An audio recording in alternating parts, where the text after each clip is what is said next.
మరి మొట్టమొదటి పాట మరి యవనస్తులతో మనం ప్రారంభిద్దాం. సెకండ్ సెషన్ కనుక అమ్మ మీరు రెడీనా? ఈ సమయంలో అక్షయ, హన్సి మరి హెర్మన్ బ్లెస్సింగ్ యూత్ పక్షాన వారిద్దరు వచ్చి ఒక ప్రత్యేకమైనటువంటి పాట ద్వారా ప్రభును మహిమపరుస్తారు.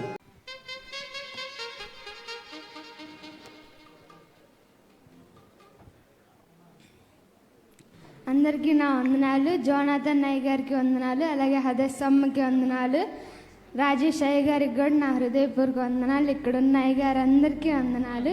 పాట పాడుకొని దేవుని నామాన్ని మహిమపరుచుకుందాం. అర్హత లేకున్నా ప్రేమించావు, ఇది కేవలం నీ కృపయే. యోగ్యత లేకున్నా హెచ్చించావు, ఇది కేవలం నీ కృపయే.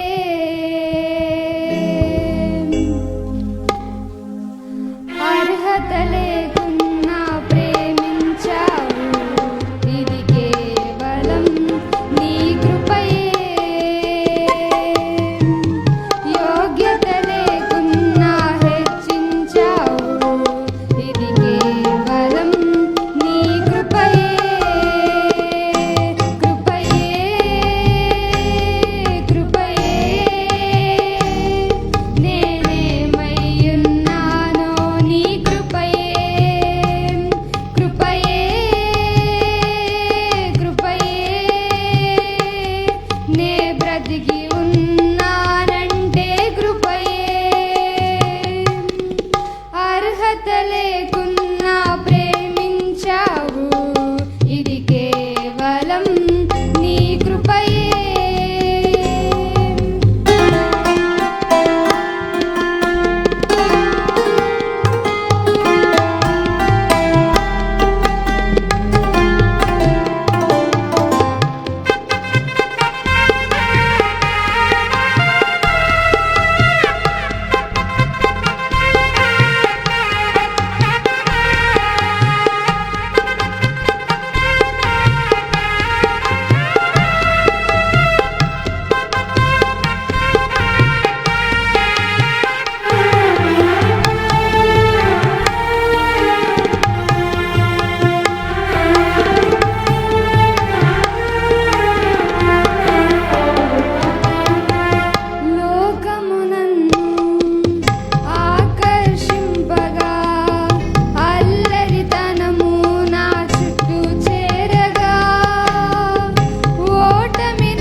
కృపయే